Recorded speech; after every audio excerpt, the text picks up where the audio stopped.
Tranqueiro no trânsito e os judeus passaram com os carros de combate, porque os carros tudo estavam parados. Então tinha gente morta, esmagada dentro dos carros. Né? Então, esse comboio aqui, o papai narra no diário, Clarinha, se puder fazer uma coisa. Você não acha que tem que tirar foto do... Eu acho que esse final, principalmente, porque Ainda tem a explicação, né? É.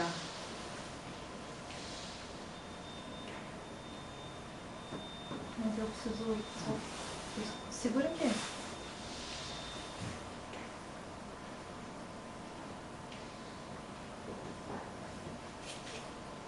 Daqui também? Não. Tu quer visitar o túmulo dele também, né? Eu vou... aonde fica? É no cemitério São Miguel. Mas aqui em Porto Alegre mesmo? Não é longe daqui, cara. Ah, que beleza, essa foto tá Tá ótima. saindo o cafezinho. Mas esse era um cartão postal que ele viu lá. Como é que você chamou? Como é que era? O dedo duro. Isso é em Gaza. Em Gaza. Em Gaza. E depois você tem Ele esse destruído. monumento destruído. Mas foi reconstruído. Quer tirar melhor? Porque tá solto. Eu estou tirando de vocês tá. enquanto falando, e a conversa de vocês que também vai entrar na gravação depois. Ah, A senhora veio a Porto Alegre especialmente para isso. só. Mas é, para mim, muito importante. Por quê? Meu pai faleceu agora, dia 3 de março. E quando o papai foi a Suez, eu era pequena, eu me lembro, tenho recordação do drama que foi passado, minha mãe chorando, minha avó chorando, tinha eu e minha irmã pequenininha. O papai, quando foi para Suez, ele já tinha 33 anos, era médico e já tinha família, tinha 2 filhas. Então a gente passou aquilo ali, aquela fase da vida ali, e passou. Suez ficou para trás. Só que, quando o papai morreu agora, depois que o papai se aposentou, porque o papai seguiu carreira no exército, foi até coronel, que é o posto mais alto que um médico chega no exército, né, não vai além. E aí ele começou a escrever muito e ganhou mais de 800 prêmios literários, então fundou a Associação de Médicos e Escritores, etc, etc. E pronto, aquela história ficou para trás. E agora, arrumando o apartamento dele, eu encontrei o diário de Suez dele, o diário da viagem dele. Então, quando eu comecei a ler, é uma história fantástica, né? Então, procurei a associação primeiro no Rio, que em função da pandemia eu acho que está fechada, não sei, mas ninguém atendeu e eu liguei para Porto Alegre. Aí o Sérgio atendeu. Aí o Sérgio perguntou qual o contingente. Eu falei 20º. Eu não entendia nem como a coisa tinha acontecido.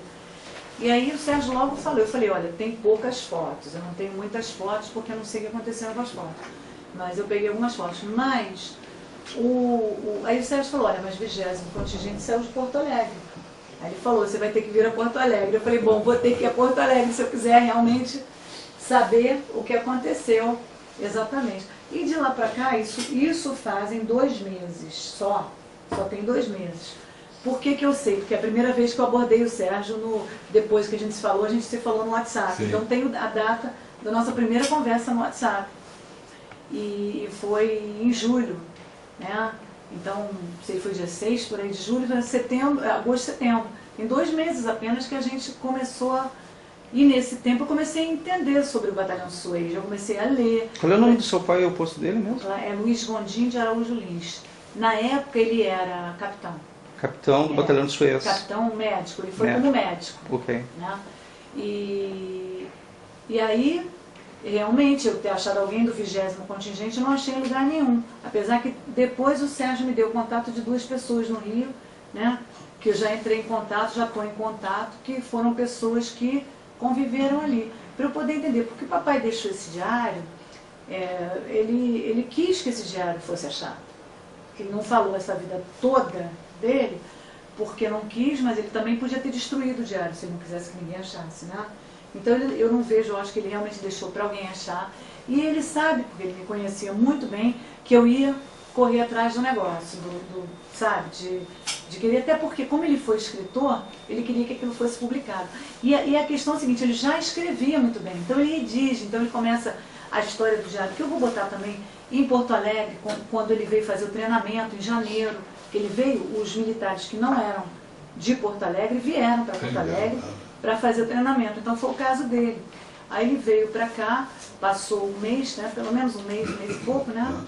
E aí acabou que a minha mãe veio também, e tem uma foto aqui no batalhão. Aquela foto está exposta, aquela foto do churrasco? Não. Não. Aí o Sérgio me mandou uma foto que eu reconheci meu pai e a minha mãe também. Minha mãe veio passar um tempinho antes da viagem dele aqui em Porto Alegre. Então estavam os dois ali com quase a tropa toda, né? Sim, não, era a companhia, né? Era a sétima companhia.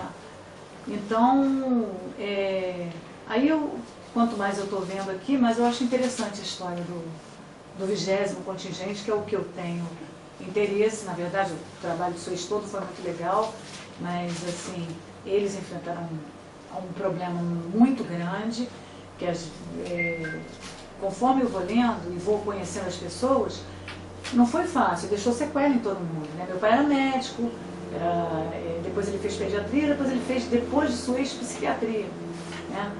Então, eu até atribuo um pouco disso à questão de Suez, sabe? De ter se entendido ali com a situação. Vocês têm um ponto, não sei se nós já estamos conversando já. Já? Tem quando eu comecei a me interessar pela questão do batalhão de Suez, começou com algo muito pessoal, então fazendo assim um primeiro cenário, foi quando eu tinha 9 anos e a gente escutava pela rádio todo esse movimento lá, especialmente pela Rádio Guaíba na época.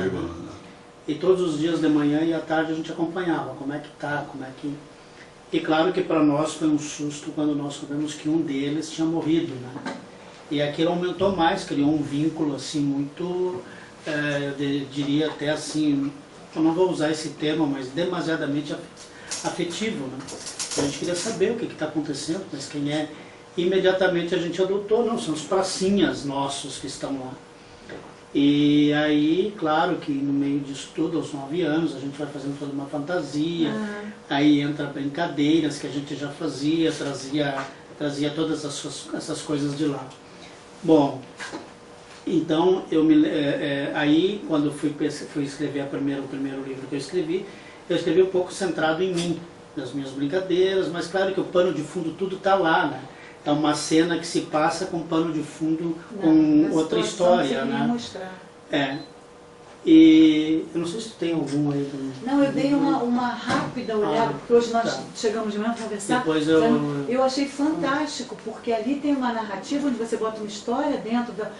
Eu achei fabulosa a ideia. Mas, sabe, Lília, fica uma coisa assim, ó. Eu escrevi assim, com eles, para ver a importância deles, né? Para uma geração, para nós, né? Pois é. E aí, quando tu me falou da tua história, que foi para o aeroporto, que deu o livro pro teu pai, que tu comprou o caderno, né? Aí eu me lembro como foi também a minha infância. Também lembro que a própria irmã do Cabo Ilha fala também. Eu estou com uma foto dela aí. Ela falando como foi, né? E especialmente naquele momento em que ela recebeu aqui o corpo do irmão. E aí vem aquele cenário todo que também se mistura realidade e fantasia. Puxa, à beira do rio, uma jovem recebendo o corpo do irmão, né? Eu acho que a gente tem o direito de abrir esses novos horizontes, né? E aí eu penso assim que também abre uma perspectiva para a gente escrever um outro livro a partir, assim, como eu sou psicólogo também, então eu acho que hoje esse imaginativo na nossa vida, né, ele carregou, nós carregamos esse... Com certeza. Eu acho que agora, com a tua descoberta, com os meus relatos, talvez com o relato da irmã do Cabo Ilha, Eu acho que aí também tem uma perspectiva da gente escrever, né, sobre o aspecto da importância deles ou da consequência do trabalho deles na nossa vida enquanto crianças. Eles mexeram com o nosso imaginativo, né? Com certeza. Então, por exemplo, eu poderia ver nos textos, escrever o que eles fizeram comigo, o que essa missão fez contigo. E esses valores vão para onde? E hoje, como nós vivemos assim um país em que nós estamos questionando muitas coisas, né? Já questionamos a questão do exército, né? Já tiramos o exército do caminho, né? Mas o exército continua ali, outros valores vieram, né? Mas os nossos valores também são importantes, né? Então, acho que aí seria até não sei se um convite para ti, mas de a gente escrever talvez alguma coisa com relação à nossa infância e o contingente de sonhos. Com certeza. Eu penso assim, o que eu senti quando eu achei, para te descrever, eu tinha acabado de perder meu pai, estava naquela organização, meu pai era um homem que já há muitos anos morava sozinho, era um cara totalmente independente, o intelecto dele perfeito, era um cara que decidia, fazia tudo autossuficiente, não precisava de ajuda. E eu arrumando aquele apartamento, com livros que ele tinha publicado, o apartamento dele tinha muito livro. E eu achei o diário, eu parei naquele momento ali, eu parei, veio uma coisa dentro de mim, parecia que eu tinha sido ali, sei lá, que aquilo ali foi uma descoberta. Sabe quando você ganha um prêmio, você tem aquela sensação? Eu falei, meu Deus, meu pai deixou esse diário aqui, que coisa importante, que coisa... Mas porque ele mesmo nunca comentou. Tudo bem, eu era criança na época, pode ter comentado com a minha mãe, mas não foi um assunto que se levou para frente. Ele tinha muita questão para falar e assim, falou sobre perdemos um homem da saúde. Ele era da minha, e você vê para mim, por favor, quem é, mas não precisa atender, não. Ele falava nessa perda desse homem, dele, quanto aquilo ali foi pesado. Naquele momento, eles terem perdido, e era um homem da saúde, era um homem da equipe dele, né? Então, foi o que ele falava. E ali depois, você sendo psicólogo, meu pai fez a especialidade de psiquiatria depois disso, um ano depois que ele voltou de Sorriso.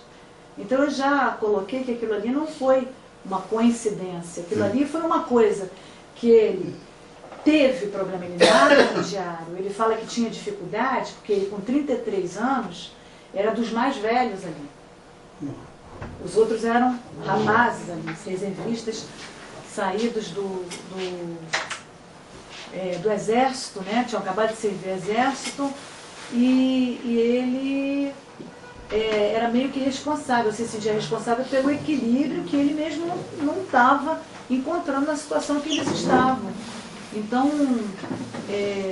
como para nós hoje também, né? Pois hoje eu terminava um dos textos do livro do Carlos. Tem outra lá atrás também, Clarinha, se quiser. Eu escrevia um dos últimos textos, eu dizia que para nós, para a nossa geração hoje, isso é um resgate do nosso próprio coração. E há um momento em que eu penso que nós precisamos também ter o nosso espaço para falar das consequências de todo esse fato também na nossa vida. Sim, claro. Então eles que foram os atores principais, e eu até acho que eles não escreveram, não conseguiram, não deixaram, não sei lá, a história história ainda está muito... E claro, tem coisas que hoje, na nossa idade, a gente pode ver, olha, realmente eles viveram um momento, há toda uma filosofia de exército, né? de não digo segredo, mas de algo que seja discreto, que fica neles, né? Mas nós aí encontramos uma porta em nós, né? Que também precisa Então eu acho que escrever isso, eu teria hoje, vou publicar esse, mas já teria um outro já para. Então tu começa a escrever, tu vê que. Sim, que o assunto tem margem para isso. E até essa questão que tu diz assim, né? A gente se pergunta, bom, muitos tiveram condições de elaborar bem todo aquele evento que foi uma guerra, outros tiveram com certeza amparo econômico para poder lidar com isto, né? Mas eu acredito que muitos deles não tiveram um momento, né, que pudesse ir num psicólogo, que pudesse ir para um divã, que pudesse... E essa história ficou dentro. Né? Como a gente não teve um começo, propriamente dito, já começou começando, né? Vamos fazer uma rodadinha de apresentações. Primeiro o senhor, por gentileza, na ponta da mesa. Eu sou Padre Gilberto, trabalho na paróquia aqui de Teresópolis, em Porto Alegre. Sim, senhora. Escrevo alguns livros, entre os temas preferidos é esse Batalhão de Suez. E está lançando um livro nos próximos momentos que é sobre o Cabo Ilha, que foi o único que faleceu na Guerra dos 6 Dias, isso? O único brasileiro. Né? Brasileiro do 20º contingente. É um material que não tem precedentes, ou seja, nunca ninguém escreveu esse tipo de... Creio que não, né? Especificamente sobre o Cabo Ilha, não. Certo. O senhor é do Batalhão de Suez, é integrante. Seu nome? 20º Batalhão, 8ª Companhia. Nome de guerra belíssimo. Né? E hoje eu sou só aposentado. Tá ok. Tá? E faço parte da associação. E recebi com muito prazer saber que estão escrevendo alguma coisa sobre nós. Perfeito. Aham. Perfeito. A senhora é filha de um ex-combatente. Eu sou filha do Luiz Gondim, que na época do 20º contingente, ele era capitão médico. Seu nome? Lilian. Dona Lilian. E essa moça? Eu sou Clara, sou neta do Neta. Gondim. Certo. Nosso presidente do batalhão, né? Sérgio. Sérgio, atualmente presidente, fiz parte do 20º contingente, pelotão de sapadores e remuniciadores. E foi quem... É meio complicado o nome, mas tem sentido. Você assumiu agora há pouco, né, Sérgio, como presidente? Assumi agora em julho. E já está fazendo revolução aqui. O senhor? Já vinha sendo meio encaminhado. Só está dando continuidade isso? Sim, claro. Muito bom, muito bom. Eu sou Ian, Sim. sou marido da Lilian, pai da Clara e genro do capitão Gondim. Muito bem. Veio a família toda, então, do Rio de Janeiro, isso? Parabéns, meus parabéns. Por favor, continuem, só para explicar para as pessoas, porque como eu já peguei no meio do negócio, vocês já vieram de um almoço, já conversando. Aí quando eu entrei, eu vou ligar a câmera e vou deixar vocês seguirem na sequência, mas estou maravilhado. Foi 2004 isso. Isso. Estava ali dentro. Sim, caiu agora comigo.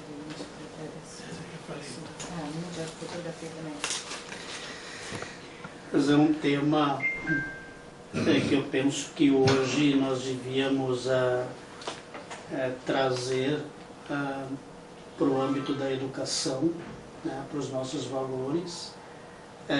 Até fiquei muito contente quando eu soube que pela editora, uma escola de São Paulo estava interessada no livro como literatura, né? Mas ao mesmo tempo ali em que trata uma coisa muito pessoal da minha infância, também trata de algo maior e mais importante até do que eu, né? Que é esse valor, né, do brasileiro, né, de ser solidário, né, de colocar a sua vida a serviço do outro. Então eu penso que uma das coisas que nós temos que resgatar hoje, né, até eu falava com ele, assim, me vejo assim, um trabalho muito simples, né? E às vezes eu não tenho nem noção por que eu estou fazendo isso. Mas há uma necessidade, assim, da gente dizer, puxa, dentro de mim tantas coisas, né? E tantas pessoas que passaram, deixaram a sua mensagem. Então, no final da vida, está na hora de... Isso não é trágico, né? Mas eu acho que eu já passei da metade, né? Eu ainda não. Não, mas está na hora de a gente deixar um legado, assim, uma história, um escrito, né? Então, até, eu não sei se é oportuno, mas também, assim, ó, pessoal, não é nenhuma vaidade, né? Eu gosto sempre de dizer isso, que nesses últimos tempos agora eu consegui escrever 7 livros, né? Então o primeiro é esse aqui, até eu posso te dar. Depois eu tenho uns exemplares a mais, eu deixei uns aqui, né? Esse foi o que eu Não, olhei. Eu comecei a folhear muito. Esse eu posso te deixar para ti. Que bom.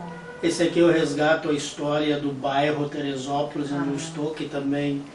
E esse aqui é o último, que é da nossa geração, que eu escrevo os meus... as minhas memórias, coisas que da infância, e aí vai. E aí tem alguma coisa também de Suez, né?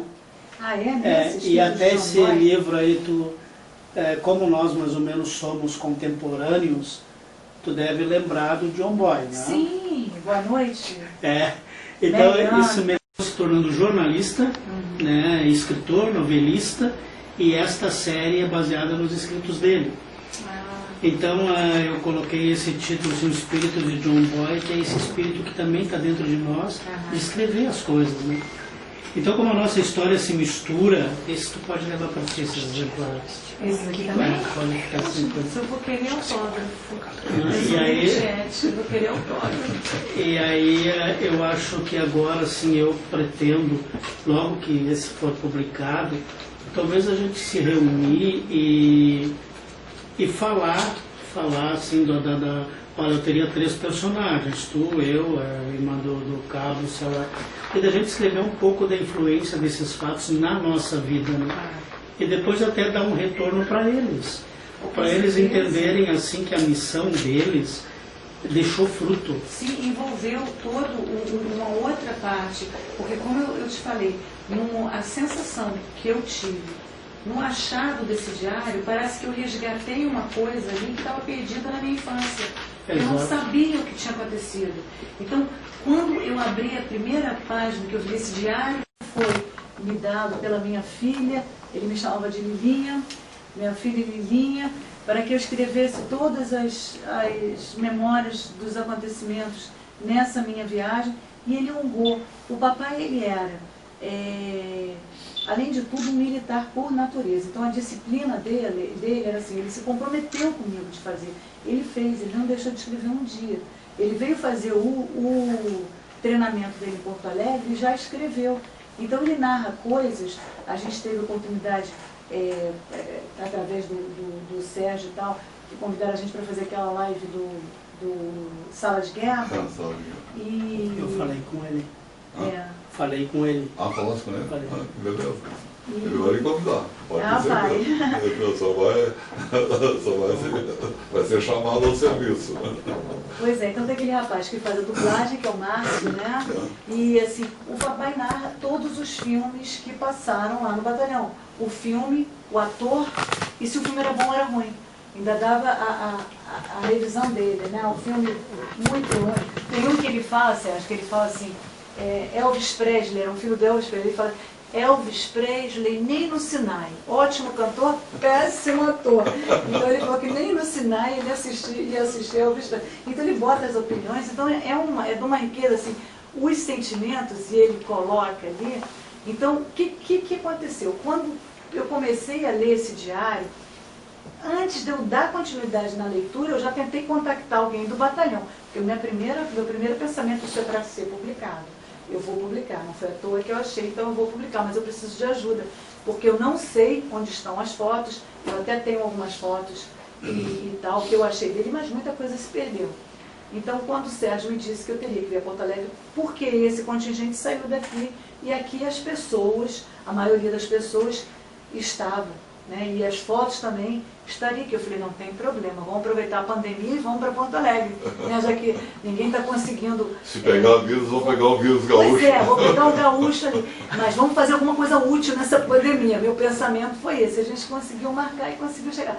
E está sendo assim fantástico, porque que eu estou descobrindo são coisas sentimentos e condições similares entre eles, muito idênticas, sabe? Porque Sérgio me apresentou 2 amigos do 20º lá no Rio, que a gente teve uma reunião no apartamento do meu pai outro dia. A gente está desmontando o apartamento, reuni, fiz isso, botei uma mesa, sentamos nós ali em volta da mesa conversando com o Fernando Vargas e o Edson e a Bel. E assim, as coisas são as mesmas, o sentimento. Uma narrativa unânime ali é que todos eles do 20º contingente, que é o meu foco. Sabe, o Batalhão Suez é hiper interessante, mas nesse momento eu estou vendo o 20º, né? Todos eles acharam que iam morrer. Eles não tinham, eles tinham certeza que dali eles não saíam. Então isso é uma coisa que eu ouvi dele, do Edson e Abel, do Fernando Vargas, e por aí, e nas narrativas dos livros que eu li. Então, assim, o pouco que eu achei na literatura para poder me basear, que aí eu fui pesquisar, foi muito pouco. O pouco que tem publicado e alguma coisa errada. Então, assim, o 20º, todos os batalhões foram para passar 1 ano e meio lá, tinha toda uma programação, eles iam ter um pouco de férias, então iam viajar, iam prestar um serviço, receber o seu dinheirinho extra ali, tinha todo um planejamento. O 20º foi interrompido, mas de uma maneira muito trágica. Entendeu? Então não existe, porque eu até cheguei a ouvir nas minhas buscas que o 20º seria menos importante. Então, na minha concepção, desculpe, mas é o mais. Entendeu? Por quê? Porque eles não completaram 1 ano e meio, mas o tempo que eles passaram ali foi uma coisa assim que... E assim, houve, padre, uma proteção divina. Isso todos eles me disseram. Isso aqui, e aí eu descobri o quê? Inclusive o Monsenhor dizia, né? O Monsenhor que estava lá. Graças que Deus é brasileiro. E o Monsenhor que serviu de, vamos dizer assim, de guardião para que eles... O Monsenhor eu fui descobrir através do... O Monsenhor foi o paizão ali, né? O que orientou... Já era um senhor mais velho. Apesar de ele ser um padre, ele deu orientação militar ali pela experiência ele era um capitão, ele era capitão também. Na época, o capelão só ia até capitão. Hoje já vai até coronel. Então, meu pai era muito amigo, então o papai narra muita coisa do Monsenhor. Esse Monsenhor, quando eles foram a Roma, porque foram a Trieste, eles aproveitaram para fazer na volta, no Soares Dutra, a viagemzinha deles, o pouco que vocês viajaram foi por causa da volta de navio, né? Então o papai foi com o capelão e o comandante Nepomuceno, que era o comandante do batalhão deles, para Roma. Pegaram um trem, foram para Roma, para uma escola chamada Escola Pio Brasileira, Pio Brasileiro, eu acho. E eu fui pesquisar essa escola, porque o papai narra que o vice-reitor dessa escola teria ciceroneado eles por Roma todo, inclusive marcado uma audiência com o Papa. Eles foram a uma audiência com o Papa da época, o papai narra. E aí Quanto tempo vocês ficaram em Trieste? Nós ficamos 6 dias. 7 ou 8 dias. Foi tudo isso? Eu acho que Foi foram 6. bastante. Era um descargo de todo o café. Foi bastante tempo. Mas ficaram, Deu eles enjoar, foram tá para ligado? Roma, e aí ficaram nessa escola, eles ficaram hospedados na escola.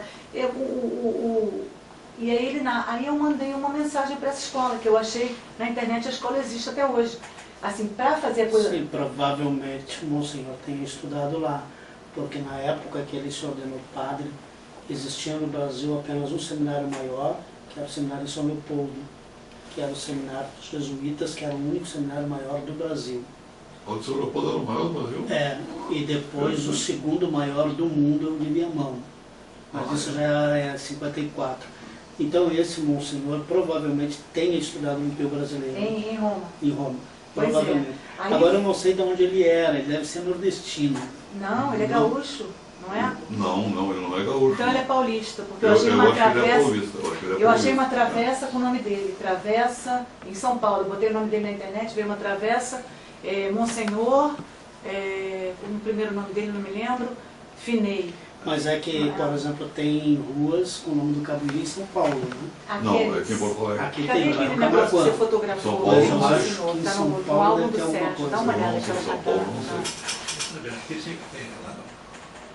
Pois é, mas então, aí eu mandei uma mensagem para essa escola Pio, que papai dá o nome do primeiro, só o primeiro nome ou sobrenome do vice-reitor. Aí eu expliquei, olha, encontrei um diário, meu pai teve visitando esse colégio em 1967, ele coloca o nome do vice-reitor como o padre, não me lembro o sobrenome. Mas o reitor do Pio Brasileiro, um padre daqui de Porto Alegre, hoje. Hoje? É. Aham. Ah, que legal. Padre Então a gente pode descobrir se o Monsenhor... E o padre que está indo para lá para substituí-lo mora ali perto do Hospital Militar, que é o padre Geraldo Hartmann. Então agora você colocou, olha como é importante estar falando com o senhor. Né? Olha que legal. E aí eles me mandaram uma resposta dizendo, olha, confirmado em nossos arquivos, o vice-reitor era sim o padre com o sobrenome e me mandou o nome inteiro do vice-reitor. Então, quer dizer, a gente tem a veracidade da história. Ele trouxe foto, ele teve audiência com o Papa? Eles estiveram juntos com o Papa. Não, eles estiveram numa sala junto com o Papa e assistiram uma missa também, rezada tem fotografia. Então eles rezaram uma missa que foi o Papa que rezou a missa inteira. Sim, sim. Então e aí ele até narra o Papa saía naquele carrinho de mão, passou bem do lado dele, ele faz toda essa narrativa aqui no diário. Mas, Clarinha, aquela foto que... João Finei Silva. João Finei Silva é o nome do Monsenhor. Né? Aí a gente pode pesquisar, né? Se tiver algum que acesso. tem muita coisa ainda que, como eu te disse, eu estou escrevendo focado nisso, né? Mas há tantas janelas, como por exemplo isso uma das, vamos pegar assim, nós estamos falando de luzes, vamos falar um pouquinho de sombras, né? Que é uma coisa que eu acho que também nós temos que encarar. Existe também aqui uma questão, assim, uma mentalidade, eu acho que eu falei isso para ti, né, Sérgio? Que o pessoal daqui foi só para viajar. E isso é uma coisa que a gente não tem que se chatear. Claro que a gente tem que dialogar, tem que corrigir, né? Então isso é uma questão, né? A outra questão é forma para fazer turismo, né? Mas não se fala também desta questão assim dos custos que teve. Eu no livro faço uma introdução assim, né? Tá certo, pode ser que algum tenha ido com essa intenção, mas eu tenho certeza absoluta que nenhum foi, né, com a intenção de ir para a guerra, muito menos para morrer. Pois é. Né? Pois é. Então, quer dizer, vamos pegar os dois lados. Né? Os dois lados. Mas se a gente parar e pensar, vamos pensar com a nossa cabeça de hoje. Um menino de 19 anos, Exato. Ele não vai ser tentado pela viagem, pelo dinheiro, isso é a coisa mais normal pela do aventura, mundo. né? Pela aventura. Né? Eu fui encantado, eu sou sincero em dizer, eu fui encantado pela aventura. Então, porque não é nada demais. A oportunidade de conhecer tudo que eu conheci, eu não teria. Isso. É única, se eu não abraçar essa, eu vou perder. Isso então, é muito humano também, né? Isso é muito humano. Não me preocupei com dinheiro. Né? Eu também não. Eu quero conhecer. O que eu fui porque o meu cunhado, isso aqui foi ele que me mandou de lá. Valdir Podarino Lemos Pinto, tá? Ele foi em 63, no 13º. Ele foi lá como sargento. Tá? E ele me mandou isso aí. Pelo que ele contou depois para mim, aí que me entusiasmou. Eu fui pela aventura. Pois é. Eu fui pela aventura. Tá? Porque ele me relatou coisas lá, inclusive me orientou. Olha, em 67 está para terminar o armistício. Então pode haver alguma coisa lá. E de fato houve, né? Quer dizer, eu já fui sabendo que poderia haver alguma coisa. Não que eu terminei. Eu acho que todos os contingentes que estiveram lá tiveram esse pensamento. Se via todos o relato do primeiro ao 20º aí, que de tempo em tempo eles se preocupavam com a guerra. Vai sair a guerra, vai sair guerra, vai sair guerra. E passou-se 10 anos aí até sair a guerra. Foi quando terminou o armistício. Mas a verdade, desde 48 até 67 e até hoje, sim, até hoje, é um lugar perigoso. A faixa de Gaza hoje em dia é um lugar perigoso. Ainda eu acho assim que tem, é claro, também uma outra coisa que, pelo que eu estou vendo, era um privilégio ter sido escolhido, tá podendo ir, não é? Não foi uma coisa simples, assim, eu quero ir só pelo... Não, eu tenho que conquistar. William, para te ter uma ideia, cabos e soldados que se inscreveram para o Batalhão Suez em 67, tinha 5.000 e alguma coisa. Inscritos. E quantos para foram? aí 317. 317. Cabos e soldados eram 317. Então eles foram escolhidos. Cada um tinha a sua capacidade. O Sérgio, ele tinha uma habilidade, inclusive quando estourou a guerra, que ele me narrou, que ele ia na frente juntamente com o motorista para ver as minas, porque ele entendia de desmontar minas. Sapateiro. Sérgio, É o que retira as minas do... Sapador e remuniciador. a qualificação. Você já prevê a dificuldade antes de chegar. Sim, era lançar campo de mina e fazer levantamento de campo de mina. E sepultar os mortos. E sepultar os mortos. E ele teve mais uma habilidade quando o cabo William faleceu, foi ele que construiu o caixão, que era uma habilidade que ninguém sabia. Ele era habilidoso com as madeiras lá. Então, assim, não era escolhido qualquer um, era escolhido aqueles que poderiam ser úteis. Então, não foi uma opção da pessoa. Porque o papai narra, mais uma vez, até a questão da família, das filhas pequenas, a saudade. Meu pai era muito assim, apegado com a família, então ele falava assim, como é que eu vou? Vai ser ótimo. Aí minha mãe veio para Porto Alegre, ficou num hotel, enquanto ele ficava no quartel, ele conseguia muitas noites ir dormir no hotel e ficava com ele falava assim, essa separação está se dando aos poucos, já me separei da minha mãe e das minhas filhas, agora minha mulher vai ficar aqui. E aí ele e ele fala, mas ele fala que é uma oportunidade que ele não podia perder, que era uma coisa muito importante que ele fosse. Então, até hoje, assim, quando abre para uma nova missão, aí é aquele Aue correndo atrás de oportunidade. No meu caso, eu fui o penúltimo a entrar no batalhão. O último foi o Flores. Então, havia ali na frente do major... Não foi o Flores. O último não foi o Flores. O último foi o Piccoli. O Piccoli entrou no lugar do James, que no carnaval, em fevereiro, o James era um cabo do pelotão de comunicações, era meu amigo. O James, brincando com uma pistola bereta, deu um tiro no cara, matou o cara.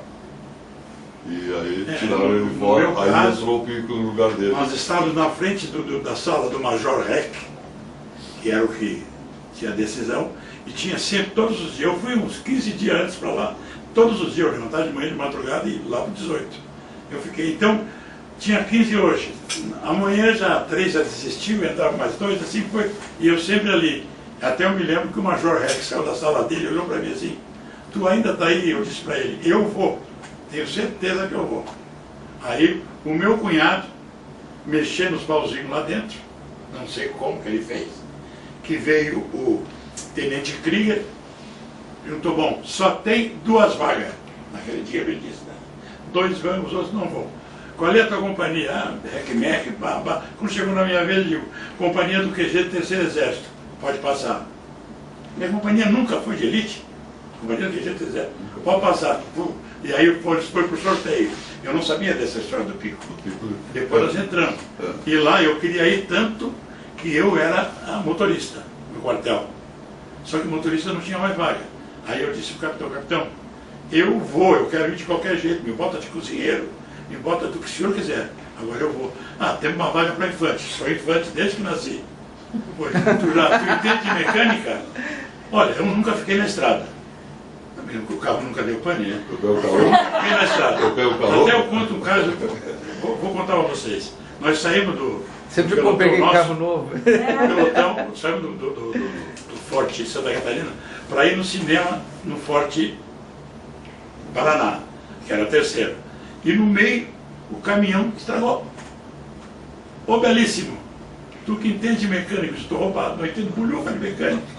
Mas eu pensei, do jeito que apagou, sentei ali dentro, abri aquele vento de fora e comecei a fuçar em todos os que era fio, né? Raspava, coisa e tal. Acho que está dando, botei, liga. Ele ficou como entendido. Eu não sei o que eu fiz. História disso aí. O Deus entrar de novo. Eu fiz sem querer. Eu não sabia o que eu ia fazer, né? Tu lembra do Rosa, que faleceu agora, 3 meses atrás? O Rosa serviu comigo no 18 e ele era cassineiro, trabalhava no cassino dos oficiais, no primeiro ano que ele estava servindo. E aí no segundo ano assumiu um comandante novo da 6ª DE, na época era a 6ª DI, e pediu, esse general que assumiu pediu um soldado para organizar a casa e estar lá com ele. E mandaram o Rosa para lá. E quando saiu a inscrição para o Batalhão Suez, o Rosa, eu não me lembro o nome do outro que trabalhava, o outro era o cozinheiro do general. O outro disse para o Rosa, saiu a inscrição para o Batalhão Suez. Ele, o que é isso? Aí ele explicou. Aí o Rosa, esse outro disse para ele, disse, vamos? Mas de que jeito? Tem que fazer inscrição e pá. Aí eles foram fazer a inscrição, aí viram que era muito difícil. E aí voltaram, aí, quem sabe a gente fala com o general. E os dois muito assustados, pedindo para o general dar uma força para ele. Aí no café da manhã lá, eles pediram para o general pensou, não, tá bem, eu vou ajudar vocês vão sim. Eu sei que o Cabo Ilha foi selecionado, foi chamado porque um outro desistiu, né? Não sei. Eu Tinha sei que outro aí que... o Rosa, aí quando o Rosa se apresentou, como é que o general tinha dito que o Rosa era cozinheiro? E o Rosa disse que não sabia fritar nem o ovo, né? E aí, eu quero ir, vou... Quando ele chegou lá de cozinheiro, né? Aí aí quando chegaram lá, botaram ele no rancho lá para cozinhar, eu não sei fazer nada. Agora não dá para te mandar embora. Não vai ficar aí lavando prato, lavando panela. Bom, foi lavar a louça. Mas sabe que aí ocorre como eu te disse assim, cada capítulo que a gente faz ali umas janelas, né? Eu tenho um grande amigo que ele é do Exército, né? O Mena Barreto, o Coronel Mena Barreto. Coronel? Irineu. Né? Hoje tem um tenente Mena Barreto na PR. Esse já está aposentado já. Ele está mora em Camboriú. E foi interessante Ser parente? Mena Barreto com certeza é parente. É um primeiro tenente que está na PR hoje. E aí então a gente via assim, quais são as qualidades do soldado brasileiro. E aí é uma coisa assim muito nossa, da nossa índole, né? Porque se tu pega um soldado americano, ele realmente é preparado, ele não vai ter esses subterfúgios que nós estamos ouvindo aqui, né? Sim. Não vai ter aquela coisa assim, tu entende de mecânica, tu vai. Não, eles vão pegar um mecânico que eles já têm. Né? Eles têm uma qualificação diferente, e outros exércitos também, creio eu, estou falando como leigo. Com certeza. Né? Agora, qual é a grande virtude que tem o nosso soldado, o nosso brasileiro? Né? Eu acredito que esta coisa, essa fácil adaptação dele, né? Eu ouvi, também não sei se isso é verdade, diz que o soldado americano, com todo o preparo que ele tem medo da Amazônia. Porque quem hoje é treinado para entrar naquela mata, conhecer aquela mata, sobreviver àquela mata, é o soldado brasileiro. Com certeza. Né? Então a gente pode até entrar por uma janela assim, como hoje mesmo. É a infantaria mais difícil que tem no exército brasileiro nem hoje. É a infantaria de selva. Não, querem botar elefante na Amazônia. Tem gente que põe girafa e elefante na Amazônia. Mas o engraçado é que nem os animais da África ou de qualquer outro lugar do mundo sobrevivem na Amazônia. Não, a vegetação é diferente. É única, é uma área, é selva mesmo. Mas você vai imaginar um elefante andando na Amazônia, tem Não área, tem como, não, o solo não Eles resiste. Eles são os África tem melhores do savanas, aquelas coisas abertas. Eu visitei o 17º Batalhão de Infantaria de Selva, Mais preparado. na cidade de Tefé. Ele não tem mais meio da floresta amazônica do que Tefé, né? É 2 horas de voo de Manaus. Aí eu cheguei lá e tal, conversando com o comandante, o coronel Tarso, coronel me contou, ele era pernambucano, ele me contando que quando chegou, foi conhecer o batalhão, disse que aquele 90% índio. Dizia, me deram um batalhão de pigmeu. Tudo pequenininho, né?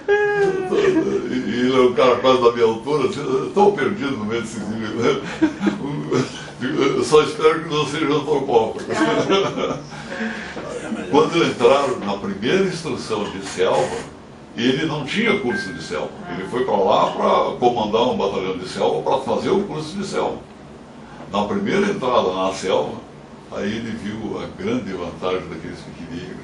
Eles passavam por qualquer coisinha, lugar, ele ficava isolado em qualquer galho, e era espinho, e era tudo. Né? Pô, os caras tinham uma vantagem, eles me davam de 10 a 0. Eles sabem transformar qualquer verme debaixo de uma madeira em alimento, sabem identificar uma aranha que seja extremamente venenosa. Ele sobrevive com a selva. Não sabe identificar um bicho camuflado no meio da mata. É complicado. Por isso que a Amazônia ainda está com a gente, senão já tinha sido dominada. Exatamente. Né? Porque a dificuldade de sobrevivência. Voltando ao que o padre falou, eu acho que é muito importante. No próprio trabalho, se você olha alguns documentos, até do ONU e tudo isso, o soldado brasileiro, ele só foi elogiado pelo trabalho. Então, essa ideia que ele foi lá para passear, está totalmente errado, porque se fosse assim, ele não seria elogiado. Ele seria, esses brasileiros, eles não têm disciplina, eles não têm... Não foi o caso. As pessoas realmente... Para endossar isso que estão falando, a ONU deu uma homenagem a vocês que nenhuma outra entidade brasileira tem, que é o Prêmio Nobel da Paz. Não foi a ONU. Foi o Nobel, né? Que ela recebeu.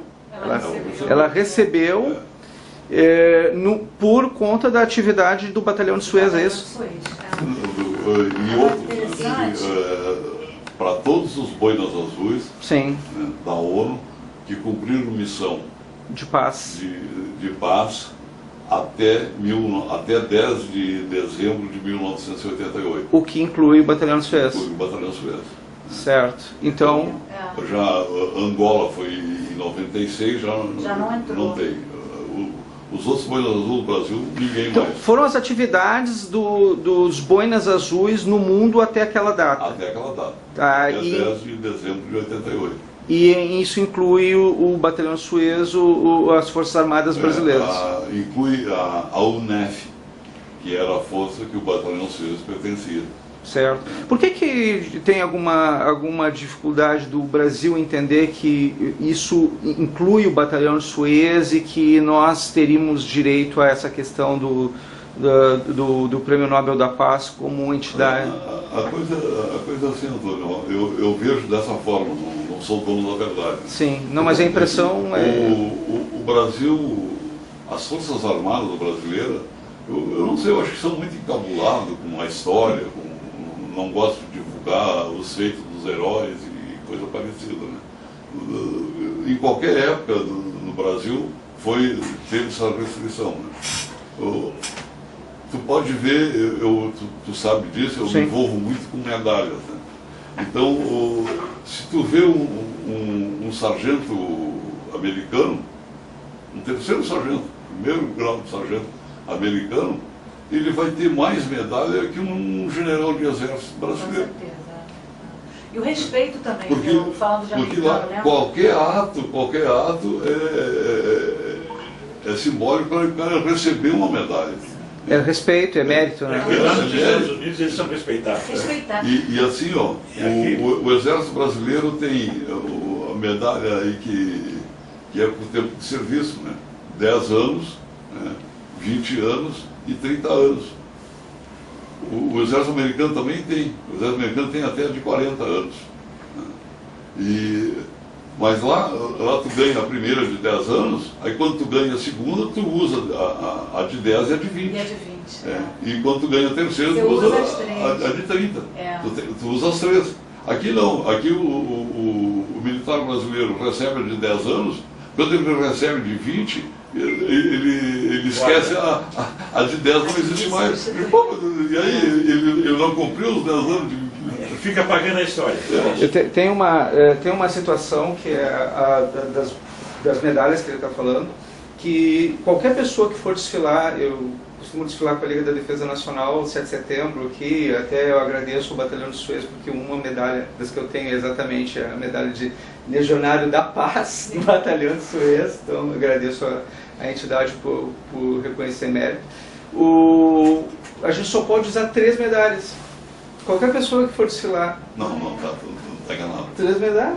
Não. Pelo menos o que... Não, tu pode usar 3 linhas. 3 linhas. 3 linhas, são 3 linhas, de até 4 medalhas. 3 linhas de até 4 medalhas. Então tu pode usar 12 medalhas. Bom, então vou...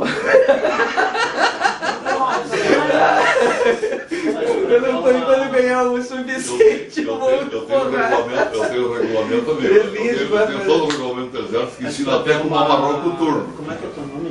Antônio Roberto Vieira. É, assim, Antônio... Por que eu tenho essa impressão errada? Não, mas não é uma impressão errada, é uma coisa até muito que nós devíamos rever na nossa educação, né? Sim. Nós brasileiros, eu até fico imaginando assim, ó, até o teu pai como escritor, né? Como alguém que teve um conteúdo tão rico, né? E tão importante para a nossa história. Até também hoje nós trabalharíamos, claro, em questão de hipótese, né? Porque ele não escreveu em vida, porque ele não publicou estas coisas de militar, de homem da... Então nós parece que somos, assim, nós brasileiros, parece que temos vergonha de algumas coisas. É assim que eu vejo. Então, que eu vejo a sua amada. E aí é o que eu vejo assim, ó, entra para uma outra questão educativa. Eu já falei para as pessoas que eu escrevo sobre Suez, eu já falei que eu me interesso por esse assunto, e as respostas sempre são: mas quem está perdendo tempo com isso? Né? Bom, eu não sei se eu estou escrevendo isso para ti, para ele, mas eu estou escrevendo isso para mim, no sentido que eu estou dando respostas para aquilo que está dentro de mim.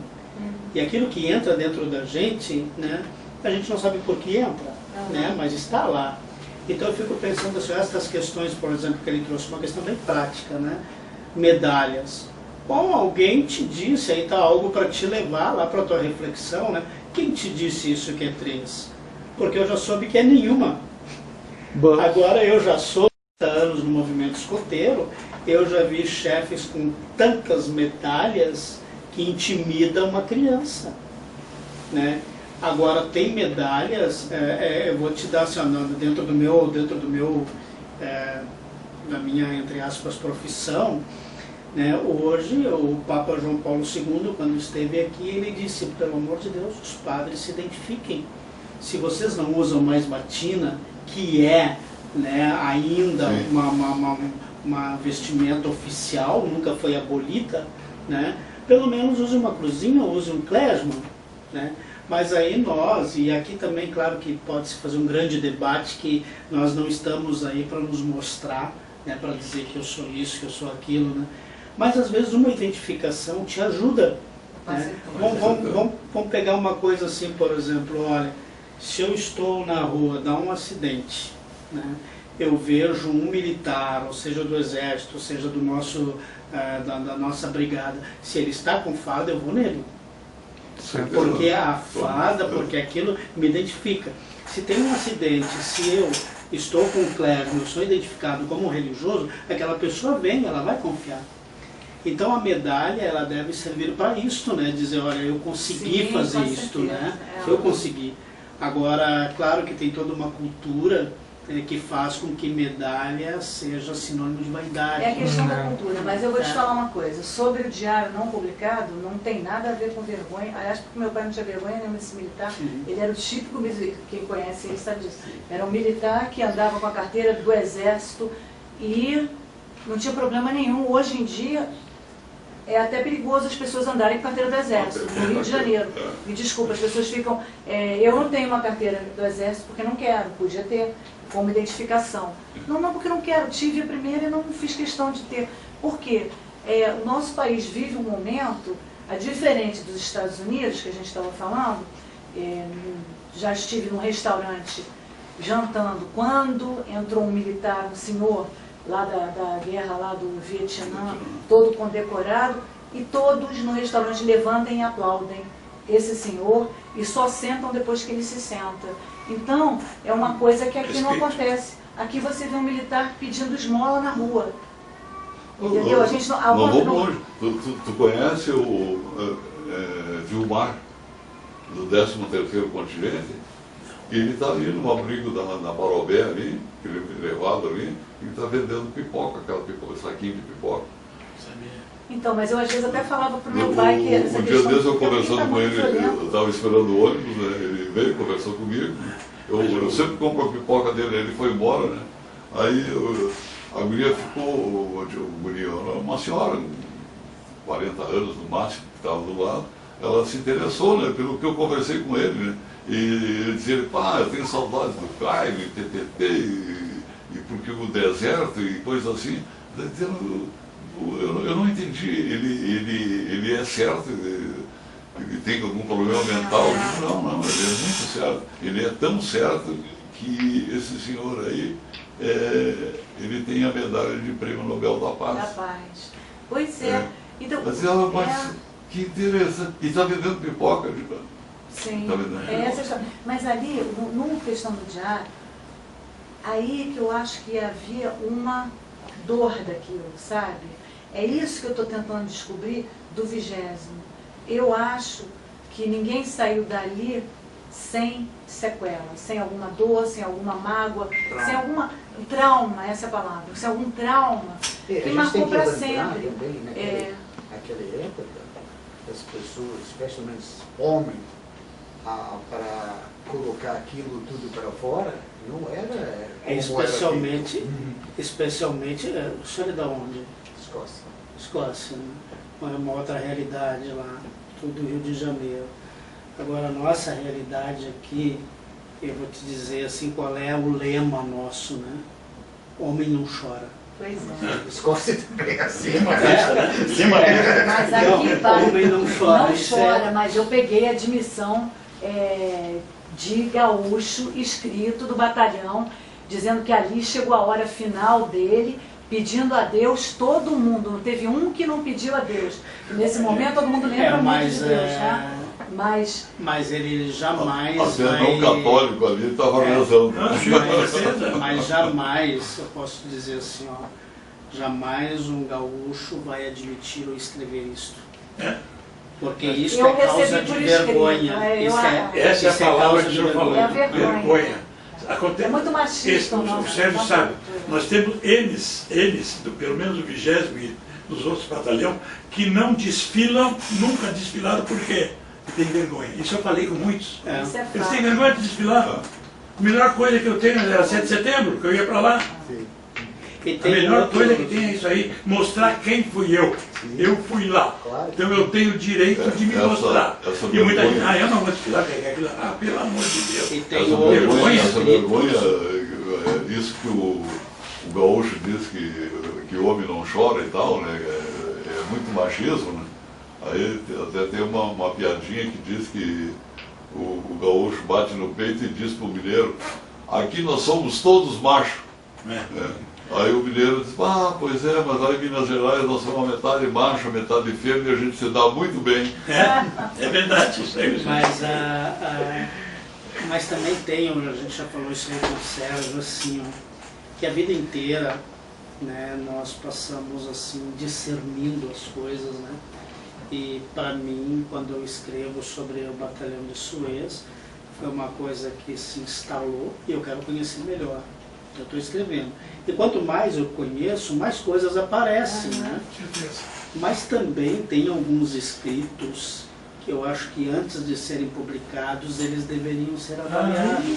A gente conversou ontem aqui. A gente conversou eu acho que eu mostrei para o senhor o livro do Ricardo Arraes, né, onde tem aquele sargento que disse que foi para lá para ganhar dinheiro, que criava galinha para vender Mas galinha e isso foi vender ovos. publicado, isso foi publicado, então isso ficou para a história.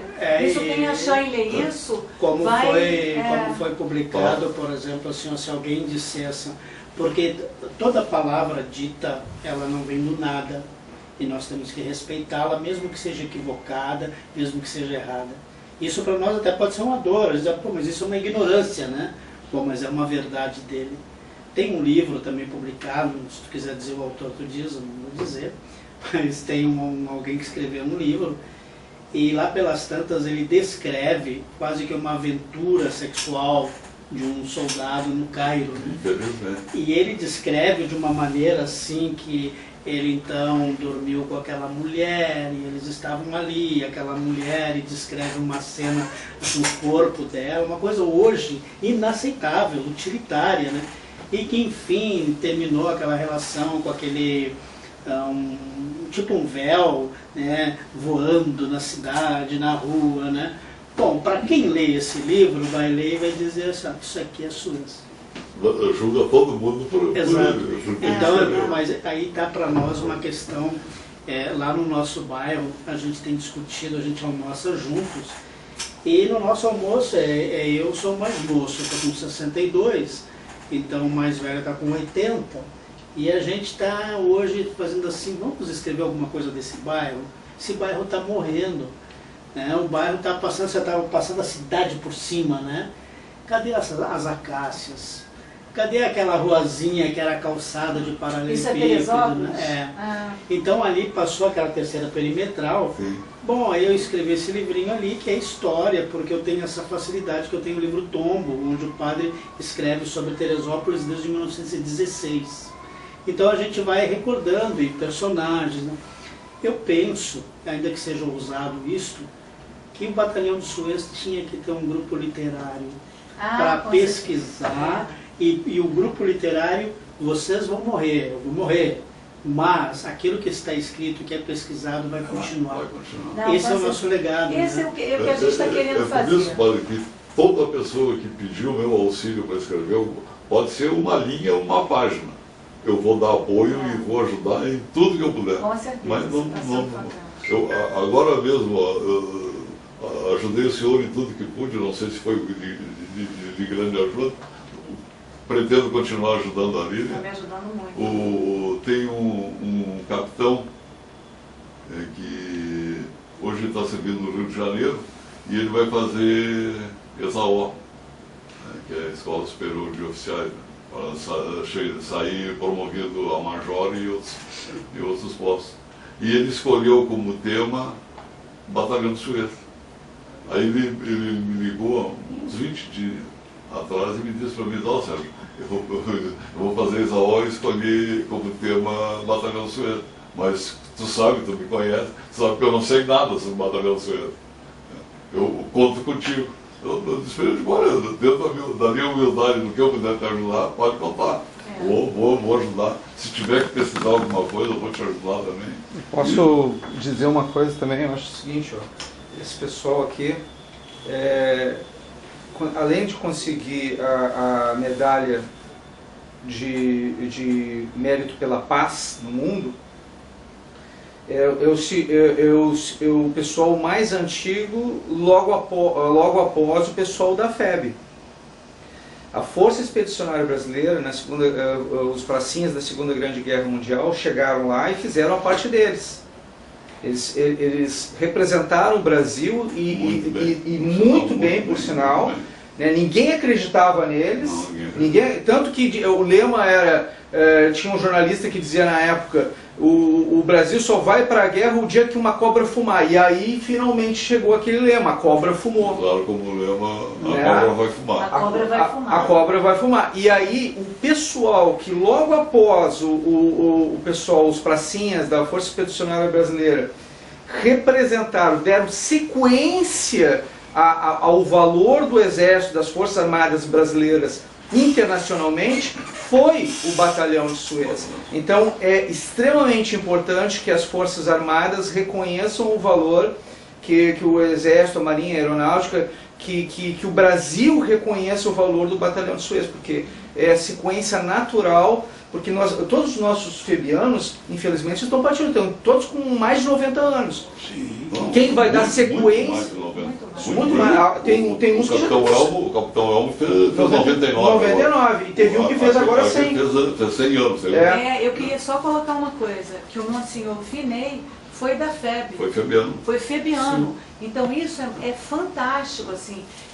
Eu queria saber também, não deve ter nada escrito sobre o Monsenhor Finei. Que eu tenho. Então era uma coisa assim para se mesmo. encontrar, né? Porque, e se ter documentos. Eu vou ver se eu consigo pesquisar alguma coisa, mas... O próprio brasileiro não conta o que foi FEB. Eles não querem saber. Na Itália, nós temos a cidade onde esteve lá, no Monte Castelo, né? Que até hoje, 7 de setembro, é escanteio nacional. Em português. Não, a gente tem. Em português. As crianças cantam. As crianças das escolas cantam a canção do Expedição. Em homenagem ao Brasil. E nós não fizemos isso. Né? Porque nem sotaque tem, né? Não. É lindo.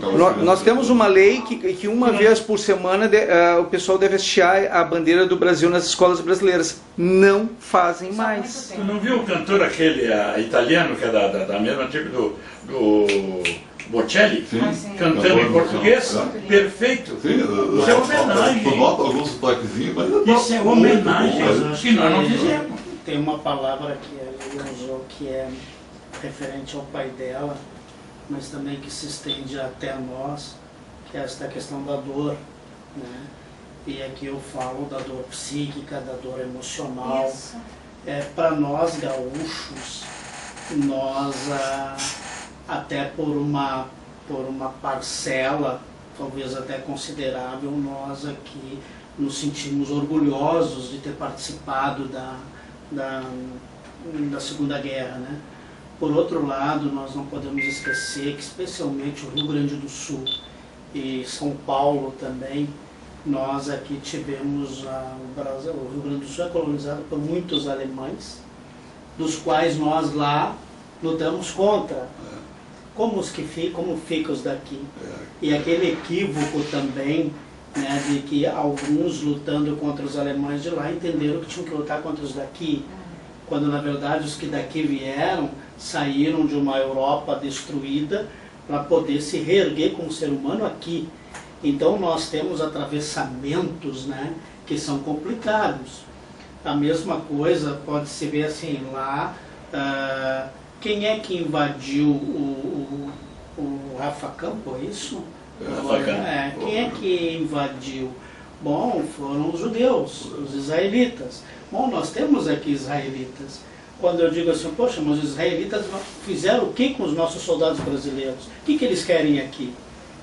Bom, então a nossa história é toda cheia de atravessamentos, que para distinguir isso, nós não podemos fazer uma outra guerra. Não, claro que não. Mas a gente vê, conforme eu vou me aprofundando na história, o papai tem a narrativa, a importância do diário, assim, ele tem a narrativa do primeiro ataque que eles sofreram, quando eles não sabiam quem estava atacando.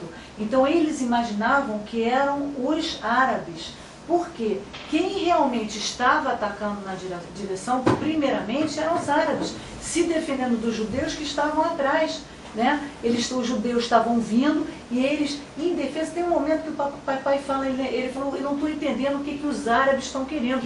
Eles estão querendo nos trucidar. Ali aconteceu o seguinte, os árabes atacaram entrando por Canhunes. E lógico, o pessoal de Canhunes fez contato com as baterias que tinha de obus próximo ao nosso quartel ali, próximo ao Campo Brasil, né? E eles começaram a atirar.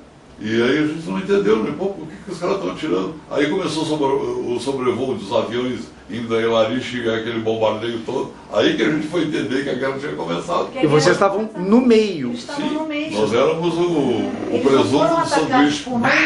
Ao contrário, na verdade, os israelenses protegeram o Brasil. Tanto que depois do ataque, depois que o Cabo Ilha é morto, no dia seguinte, narrado pelo papai no diário, os israelenses vão almoçar no Campo do Brasil. Eu não entendi quando eu estava lendo e eles tiveram que me explicar. Quando o senhor lançou o livro, naquele almoço lá, tinha, além do Andrade, tinha mais um do Batalhão Suez lá, um senhor baixinho, gordinho, moreno. O senhor Araújo? Não. Ah, não. Eu não me lembro o nome dele. Sim. Ele era mecânico, era sargento mecânico do nosso contingente. Até a gente conversou muito lá com ele. E foi ele que socorreu essa viatura dos judeus que estavam com pânico. Eles entraram com 2 viaturas. Eram uns 10, 12 soldados. Aí foi por isso que eles vieram almoçar com vocês no dia seguinte. Não, eles entraram no dia que eles almoçaram lá. Foi o dia foi o tempo que o pessoal precisou para arrumar a viatura dele. Pô, eles saíram de lá encantados, né? Pois é. Então, assim, a coisa, assim, conforme eu vou conversando com eles, o próprio Fernando, que a gente conversou no Rio, e o Edson e a Abel, que tem uma história fantástica, que ele foi como tradutor, foi convidado para ir como tradutor, embora não tivesse diploma nenhum de inglês, ele foi criado dentro de um cinema, aqui, na fronteira, como é o nome da cidade? Livramento. Foi criado em Livramento, no Rio Grande do Sul, com muitos irmãos, mais de 10 irmãos, e alguém da família tinha um cinema, e ele era responsável por projetar os filmes. Ele não conseguia ver a legenda. Então, depois de projetar várias vezes por dia, ele decorava e começou a aprender e fala fluentemente. Conversou com Ian, horas no telefone, então fala inglês, foi como intérprete. Foi convidado para ir ao batalhão como intérprete, né? Então, o que eles falam ali, no caso, esse rapaz, inclusive, é judeu, né? De origem, é que... Ele mora no Rio.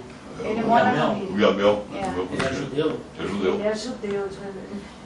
Mas é aquele judeu, padre, é família, ele não é praticante. Eu não entendo muito como é que é o judaísmo, mas é aquele judeu que acredita em Cristo. Não, Cristo é o mesmo Cristo. Sim. Não tem nenhum... Não, mas o Sérgio está certo. Tem um judeu que tem um judeu que não acredita. Acredita no Cristo como profeta e o outro como filho de Deus. Tem uma separação. Chama os novos judeus, né?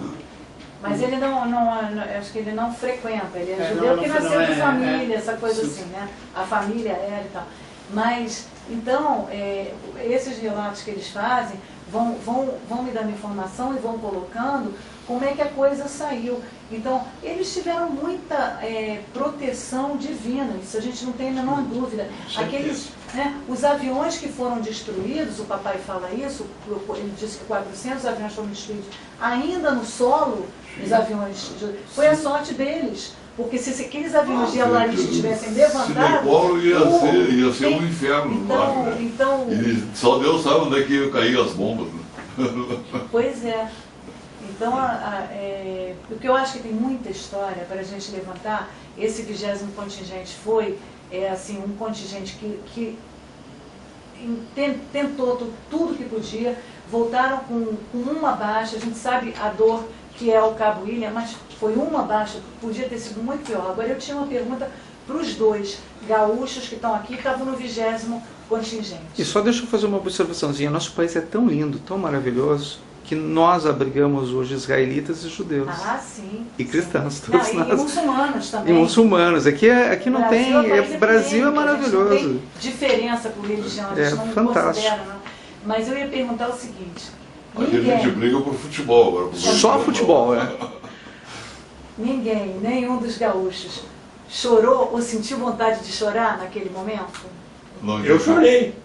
Não, vai. Meu pai. Eu estava tão assustado. Não precisa lembrar minha solenidade. Pois não, mas isso eu ouvi dos outros 2 no Rio, então eu queria ouvir. Eu achei que não era normal. Porque isso é normal, assim, eles choraram. Eles choraram e isso eu ouvi no depoimento. Mas tem uma, assim, agora também falando um pouco como gaúcho, que eu posso te dizer assim, ó, até podemos chorar no limite. Em cima disso tem um outro ditado que diz assim, ó, tu chorou, agora engole o resto. Então é assim, engole o choro. Assim as nossas crianças... Chorei de raiva. As nossas crianças apanham e os nossos pais dizem, não chora. Engole. Não, então eu digo assim, claro, inclusive aqui eu deixo bem claro, e eu acho que eu não sou um gaúcho assim, como diz que tem o carioca da gema, eu acho que eu não sou um gaúcho da gema, né? Mas eu coloco aqui um dos objetivos de escrever esse tributo ao Cabo Ilha, porque até agora o que se escreveu do Batalhão de Suez são coisas muito precisas, são coisas muito literatas e muito pouco afetivas. Quando vocês lerem esse livro, espero que saia logo, né? Vocês vão ver assim, ó, que para alguns ele é um horror, porque se fala de afeto, porque se fala, né? E eu acho que nós temos que partir para isso, que é para poder abrir uma janela para resgatar os fatos. Mas aí eu acho a grande dificuldade, padre. Eu acho que essa é a grande dificuldade deles botarem. Então, quando vem a visão assim, é ali que eles se soltam, porque na verdade o bloqueio disso, não só do gaúcho, mas do homem e do militar, né? Porque o brasileiro, ele é assim, né? A mulher pode chorar, pode falar para bom, mas o homem é comedido, o homem não chora, é a nossa cultura.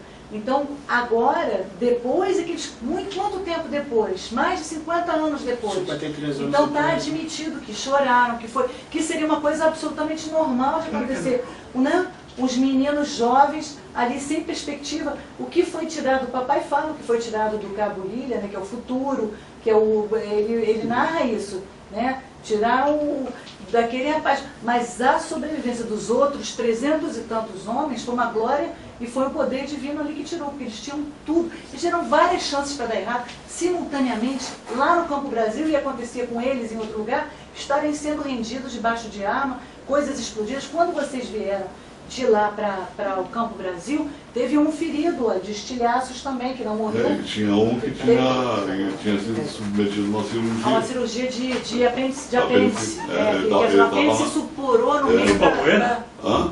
Foi ele? Balbuena. Então, Balbuena era do meu grupo. Então eu gosto desse nome, porque o papai narra aqui que ele socorreu vindo lá de Rafa, foram dois, um por estilhaço, por uma mina que tinha explodido, e o outro que veio, que operou lá. Inclusive, eu fiquei sabendo, e acredito que seja verdade, não sei se foi o teu pai ou foi o outro, que quando começaram a metralhar o hospital, esse médico pegou o Balbuena, botou no chão e cobriu o corpo do Balbuena com o corpo dele. Isso eu ouvi lá. Não, quem tirou o Balbuena da cama, quando metralharam a parede lateral da enfermaria, foi o Cabo Fontoura. Foi o Cabo Fontoura. Tirou ele da cama, botou aqui e pegou protegeu o colchão e tudo e botou pro chão. Então, deu proteção. E foi ele botar pro chão, furaram a parede toda de bala. Foi o pai de Oleiro que resgatou também o Cabo Ilha. Sim, o Fontoura foi um que foi junto. Que o papai narra quem estava, eles estavam ali, eu vi o grito que o Sérgio deu do lado Você de fora. vai ouvir muita história de cara que foi lá tirar o Cabo Ilha, não chegou nem perto. Não, mas aí meu pai está falando aqui, o que meu pai falou, primeiro, por eu conhecer e saber quem ele foi. Então, o que ele foi, ele não falaria mentira. Teve um sargento que estava comigo lá no Rafa Cama e disse que estava te dizendo. Então, mentira. Então, aqui, ele deu as glórias aqui na... Isso que ele está dizendo foi publicado. Pois é, não, e publicado que o cara tinha que comprar galinha para comer e ovo. Publicado, quer dizer, o 20º contingente. Que isso, ali eles tinham comida, todo mundo falava. Eu não vi uma galinha lá, sinceramente, eu não vi galinha nenhuma lá. Vi morta, eu vi, viva eu não vi. No prato pode ser, mas se ele estava criando galinha, era galinha viva, não estava criando galinha morta ou congelada. Então, tem muita historinha lá. Na questão do Cabo Ilha, o papai dá o mérito ao Valdeci, de ter ido no meio do tiroteio, chegar a se antecipar a chegar, porque ele estava mais perto da porta. Quando eu estou na metade do caminho, entre o William ferido e a enfermaria, o Valdeci eu vejo o Valdeci já correndo na porta, e eu já começo a gritar, né, que o William tinha sido ferido. E quando eu cheguei na enfermaria, o pessoal já estava pronto para sair. Aí saiu eu, ele, o Ferrari e o Fontoura. Aí pegamos o William e trouxemos para a enfermaria. Esta questão, assim, eu acho bem interessante, né? O que é um carioca, o que é um gaúcho, o que é um escocês, né? Mas lá, no final das contas, todos nós somos seres humanos, né? E tem aqui no livro, eu aponto uma das coisas que eu achei interessante. É evidente que nós choramos, mas o nosso choro custa muito. Agora, quando lá tem eles colocaram aqui uma faixa, ou escrito, né? Não atirem, estamos aqui. Quer Aquilo dizer, que eles botaram lá, vocês botaram. Não foi faixa, foi escrito numa parede. Foi escrito em inglês, né? Em inglês. Então eu vejo assim, aliás, até eu queria ter essa foto também. foto, que talvez até fosse uma capa de livro. Será que amanhã Deve estar naquele CD. Eu não sei se foi por medo ou foi por coragem. Também. Que horas são? Porque... As duas são tão próximas. Eu não sei se foi por medo ou foi por coragem. Eu acredito que foi por medo. Tá? Quando nós saímos, eu tive medo, ali quando começou a guerra, que nós tínhamos que tirar as coisas de lá de dentro, quem nos comandou foi um cabo, se não me engano, o Cabo Adir, que não tinha nem um sargento para conosco, onde nós estávamos. Tá? E foi o cabo que nos orientou. Ele tomou como chefe ali, era ele o mais graduado, ele tomou conta. Então, ele deu a ordem para dois, um com a bandeira, um lençol branco e o outro com a bandeira do Brasil para subir no mastro e hastear as duas bandeiras. Eu subi na branca. Eu me lembro quem é que foi na bandeira do Brasil. Quando eu cheguei lá, eu amarrei, eu me larguei lá de cima, né? Quer dizer, não fui por coragem. Eu tenho certeza que eu fui por medo. Eu vou. Mas não foi por coragem. Quem disser que não sentiu medo, tu vê as pessoas atirando em ti e tu não pode usar uma arma para atirar nele?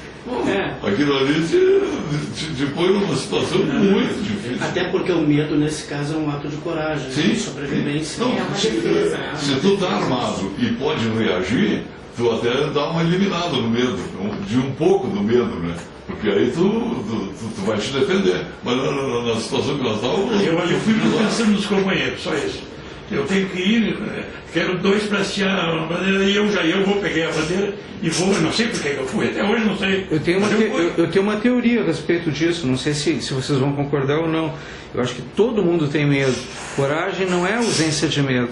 Coragem é o enfrentamento do seu próprio medo. Pode ser. Na minha opinião, assim, porque todo mundo vai ter medo. Em algum momento esse medo faz com que a gente chegue a um ponto limite e diz assim, o que eu vou fazer? Eu vou travar ou eu vou fazer alguma coisa? Então quando as pessoas reagem, elas enfrentam o próprio medo. Então, assim um pouco, nós estamos num país onde em qualquer lugar que estejamos, se eu estou aqui ou se eu estou lá na Amazônia, é a minha casa, né? Mas a gente sempre sabe que tem casas diferentes, né? Eu perguntaria assim para ti, especialmente para vocês também, já tinha vindo ao Rio Grande do Sul? Eu estive aqui 1 ano e pouco, fui a Gramado. E hoje, por exemplo, assim, se tu perguntar para mim, olha, tu sabe que eu escrevo porque eu gosto, eu acho que nós temos que resgatar a história desses homens, né? Eu fico assim muito gratificado, né, por conhecer esse lugar, por já ter tido aqui, né? Inclusive esse livro também é dedicado ao Sérgio, que quando eu disse só quero escrever, né, ele prontamente fomos a São Leopoldo, né? Então eu acho que isso é um serviço que ele está prestando que ultrapassa a ele mesmo. O nome provisório já é definitivo? Eu vou deixar ele ler e aí ele vai apontar alguma coisa, né? Pra e depois... mim é definitivo, se depender de mim, é definitivo. Porque quando eu fui escrever sobre o Cabo Ilha, eu queria escrever uma espécie assim de biografia. Só que é muito difícil, porque eu vejo assim que o 20º contingente, ele se tornou praticamente uma família. E aquele evento do Cabo Ilha, a família não viveu tudo. E de uma forma tão intensa, que foram apenas 20 anos de vida, mas esses 6 meses aí que eles passaram juntos, não dá para falar do Cabo Ilha se não falar do teu pai, se não falar do Sérgio, se não falar do Valdeci, se não falar de... Então, quer dizer, a vida dele, então só não dá para ser uma biografia, só para ser um tributo, né? Ele como personagem principal, né? Mas ele se tornou personagem dentro de um cenário. Ele foi um jovem que com 20 anos morreu, mas quantos outros jovens que tinham lá que não morreram, né?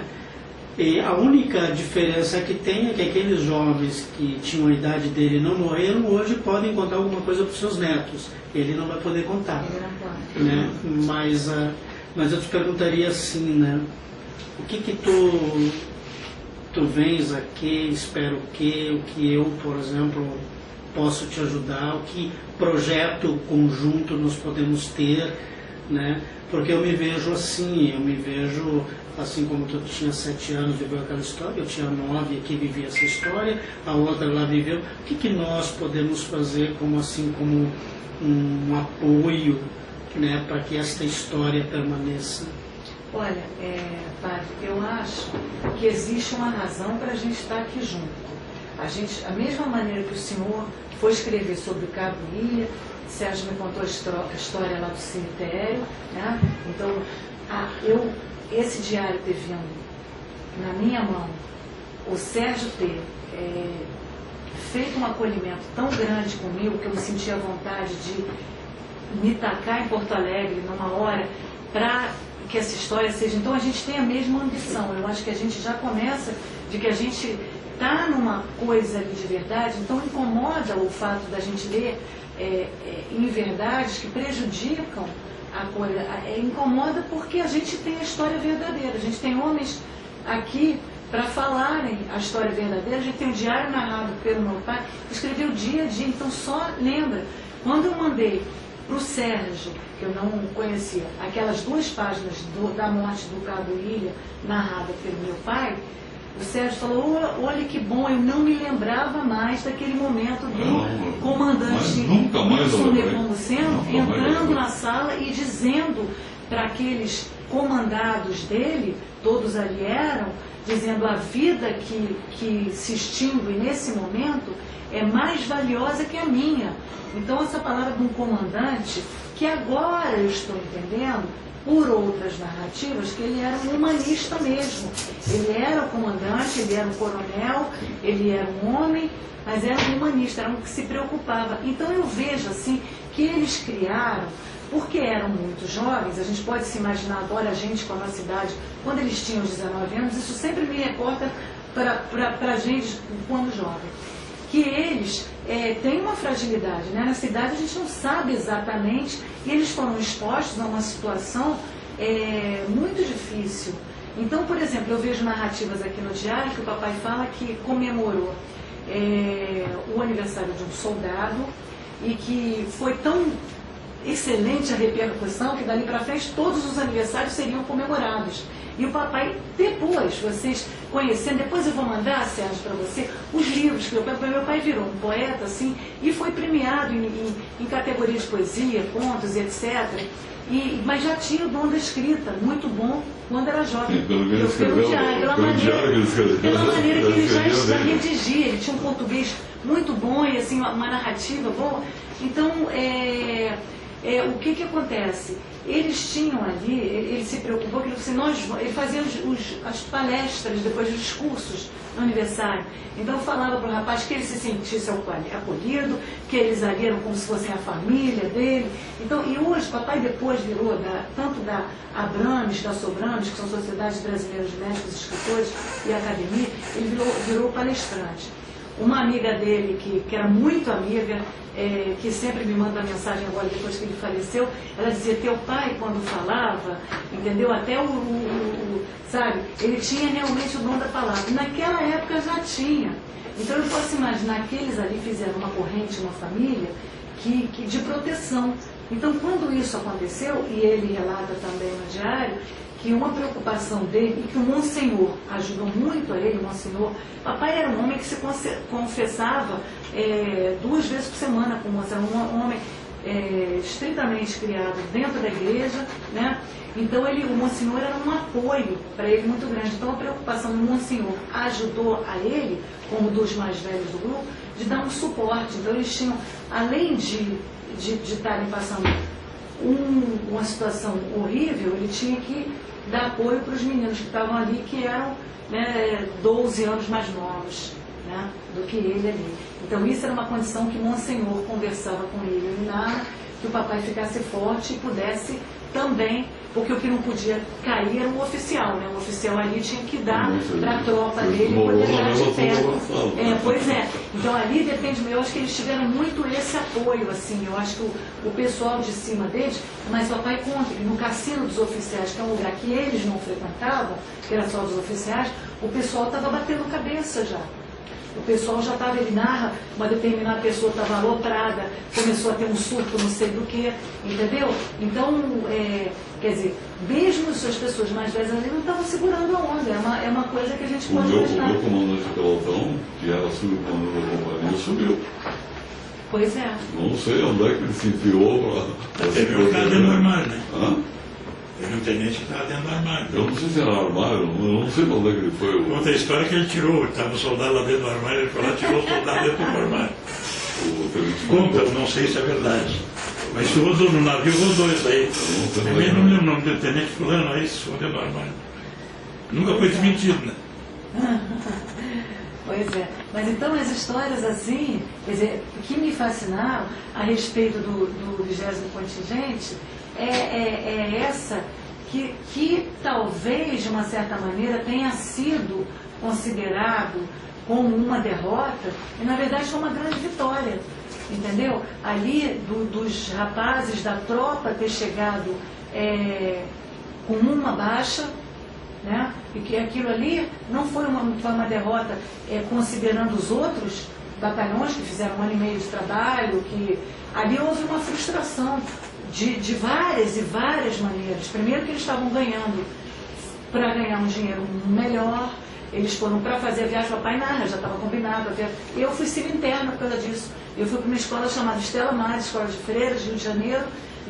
Hoje em dia é uma comunidade no Vidigal, mas não é, ainda tem o colégio Estela Maris, que é um colégio, não sei se ainda são as freiras, mas na minha época eu fui semi-interna, assistia 2 missas por dia, umas 7 da manhã e uma antes de ir embora para casa às 5 horas, por causa do batalhão Suez. Por quê? A minha mãe ia para a Europa, já estava planejado, né? Eles se ajudavam me explicando, tinha uma semana de férias a um período de tempo, eles juntavam tudo, faziam 1 mês. Então minha mãe ia se encontrar para fazer as viagens, então colocou as filhas semi-internas ali no Estela Maris, entendeu? Então, e aí acabou não indo. Então o papai, já sabendo que não ia, ainda estava recebendo carta da minha mãe dos planos, né? Então eles tiveram uma série de frustração e ao mesmo tempo eles foram colocados numa prova de fogo sem tamanho. Eles não tinham o papai não tinham armamento suficiente, não era uma tropa preparada o suficiente, não era. Eram reservistas, eram meninos que tinham saído ali do... Preparado eu até acho que a gente estava. Mas... Para a guerra? Não, nós não fomos preparados para a guerra. Né? Mas todo militar, tu tem o teu período que tu serve, tu é preparado. Né? Tu vai saber quando tem que te defender e tal. Só que nós ficamos numa situação ímpar, né? Porque nós estávamos no meio de uma guerra, éramos considerados uma tropa armada, mas nós não podíamos usar arma. Sim, mas como é que vai usar? Você tomou em 1908. Vocês tinham arma? Sim. Vocês tinham armamento para enfrentar alguma coisa? Não, para enfrentar não. O armamento que a gente tinha era armamento de defesa pessoal. Que era armamento para tirar serviço. Né? Eu acho que era mais efeito moral. Né? Não, aqui não existia mais mosquitão mouse em 1908. Já tinha sido para a FAO que veio. Não tinha saído. A FAO estava no lugar. O FAO só tinha no 18. Hã? O FAO só tinha no 18. Mas entrou a FAO no lugar. Sim. Inclusive eu atirei lá no 18 com a FAO. Eu atirei com a FAO lá. Vocês ficam até quanto aqui?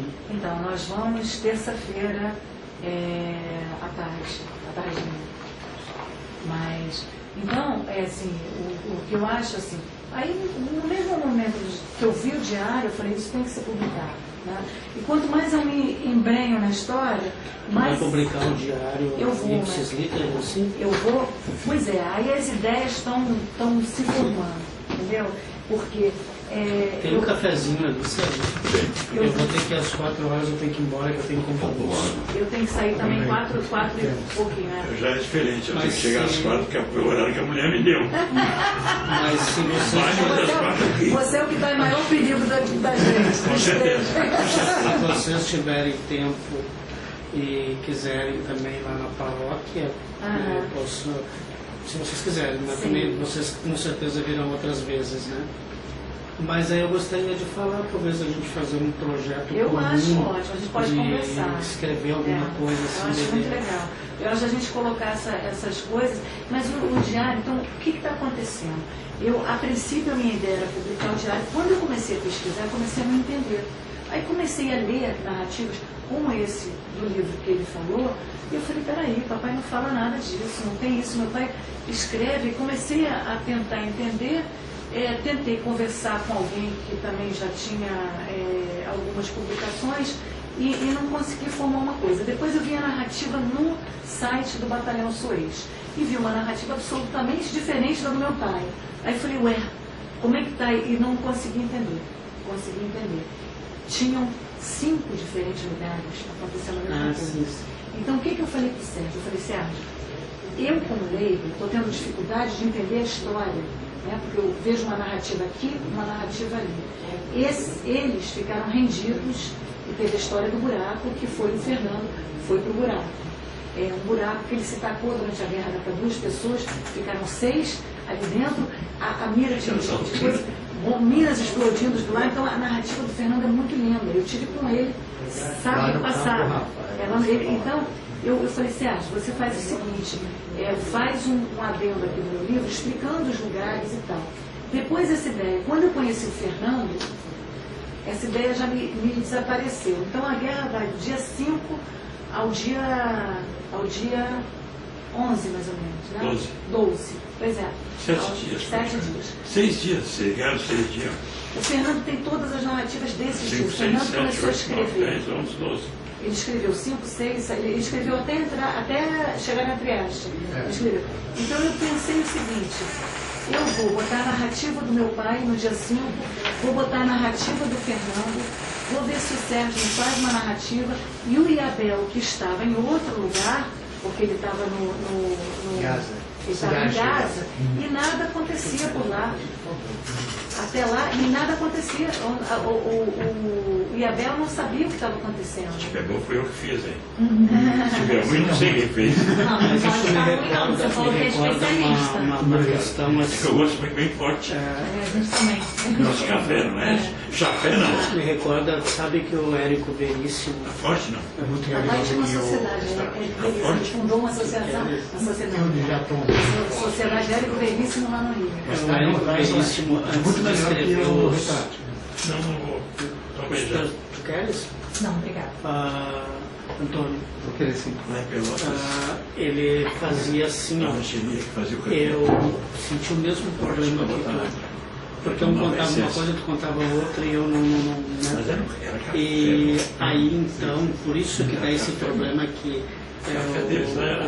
o Sérgio falava nisso, de alguém dizer que estava junto, mas na verdade ele era de outro lugar, não poderia estar ali. Então a gente tem que descartar, porque tem Mas sabe como se resolve isso?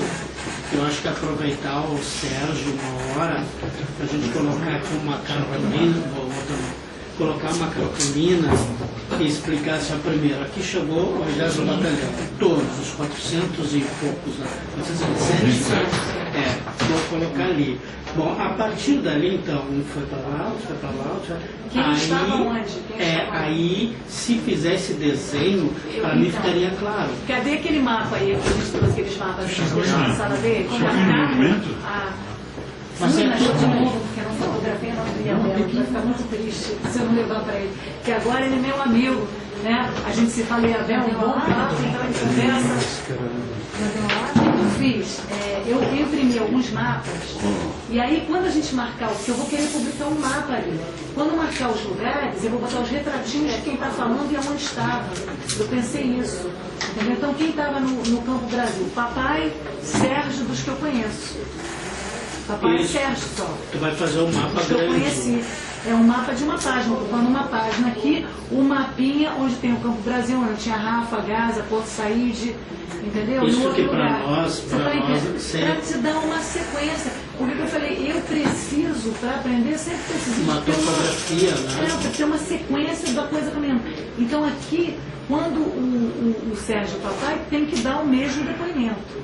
tem que estar dando o mesmo depoimento. E dão, porque quando o papai começa conversando já sobre o sufoco que foi o dia 5, e ele diz, de repente, houve-se um grito vindo de fora, era o Sérgio gritando. Então isso para mim complementou muito a minha história. Mas tem um outro detalhe, que durante esse momento em que eles usam esse explodiu a guerra, nem todos estavam no seu lugar. Tinha alguém que estava transitando. Não tinha gente em trânsito, que era o caso do Marchiori. Né? A gente estava em 5 lugares diferentes. O 20º continente tinha gente em Gaza, no Campo Brasil, que era a Rafa, e... Quantos lugares eram? 5.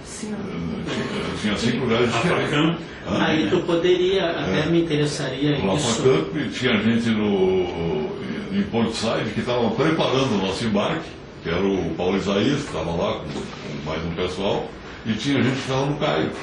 Seria interessante tu um dia fazer uma folha grande, um mapa para a gente... Essa é a minha ideia, entendeu? Até inclusive colocar, por exemplo, assim, eu nunca sei se eu estou me referindo ao Suez, se eu estou me referindo ao Campo Rafa, se eu estou me referindo àquela cidade Rafa City, né? Rafa City tinha Canhões também. E tinha uma outra cidade ali, né? Tinha Lariche. Então assim, eu não sei... Não, mas aonde eles tinham gente... Eram esses 5 lugares. 5 lugares. 5 lugares. E o papai, quando termina a narrativa, depois do Cabo Ilha, ele pergunta como estarão nossos companheiros. Aí ele fala, Porto Said, ele vai falando os lugares que ele estava preocupado como os companheiros estariam nos outros lugares. E aí entra a narrativa dele. Quando eu vi o Fernando dizendo no site do batalhão que ele foi para um buraco que cabia um. Foram 6 pessoas. E as bombas explodindo, eu não sei mais o que. Eu falei, mas o papai não botou nada disso. Então, aí eu comecei a ficar perdida. Eu falei, mas isso está no site do batalhão, deve ser verdade, porque as pessoas que estão lá não... Aí, para eu entender que tinham lugares diferentes... Então, isso eu acho que é uma dificuldade, se eu quero deixar isso como legado, que eu tenho que fazer as pessoas entenderem. Porque tem uma questão também para nós, assim, falando no Marchiori, né? Este é um personagem que, segundo eu pesquisei, li, me contaram, que ele entrou num processo de sofrimento para toda a vida. A esposa dele disse que ele nunca se referiu a nada, nunca. Mesmo que ela tenha instigado, né, para que ele pudesse se abrir. E aí a psicóloga dele, onde ele se tratou um dia, disse assim, tu escreve, né, que também é um modo de terapia, né? Escreve alguma coisa. Ele escreveu, assinou, se fechou de novo, logo em seguida morreu. Né? Eu acho que eu lhe dei o depoimento dele escrito, não dei? Eu tenho esse depoimento num livro. Não foi para a 7ª direto. Ele está naquele livro que ele está dentro de... No começo? Exatamente. Nós fomos transferidos. Eu não conheço esse livro do canadense para cuidar para cuidar do almoxarifado. Depois, quando os israelitas, os judeus nos levaram para lá, aí sim, mas nós ficamos na 7ª um dia. Um dia para o outro só, depois nós viemos um batalhão. Tem uma coisa assim que pouca gente entende. E sabe, a gente também fala assim, a gente pode fazer alguns escritos, alguns textos, claro que não perdendo que escrever sobre, mas escrever sobre como nós vimos isto, né? Eu posso te colocar, até colocar fotos da nossa infância, o que não que nós queiramos tirar proveito, nem eu vou ligar aqui. Eu posso fazer uma perguntinha para vocês rapidinho? Eu estou gravando toda essa informação de vocês. Eu queria saber o seguinte: eu posso publicar isso no meu canal ou fica só reservado a vocês? Porque eu acho que tem algumas coisas que são bem interessantes. Está gravando aí, Ana? Estou gravando até agora. Para mim não tem problema. Não, para mim da minha parte não tem problema. Você vai editar? Não, sem edição, vou colocar direto. É que eu acho que está tão interessante esse assunto e que isso aí vai virar uma coisa assim. Eu dou um cartãozinho para todos vocês. É do YouTube? É. É hora que eu sei pegar o resto, eu não sei nada. Não? Aí vocês vão ter isso como memória para sempre, essa conversa que eu acho que foi fantástica, maravilhosa. Nós estamos aqui numa reunião aqui com a Lívia, a Matilda, Beníssimo, o padre Gilberto. Eu vou encerrar por aqui e vou deixar eles continuarem os papos deles de outra maneira, tá? Mas eu agradeço a todos pela atenção dispensada no nosso canal aqui, tá ok? Muito obrigado. Tá em casa.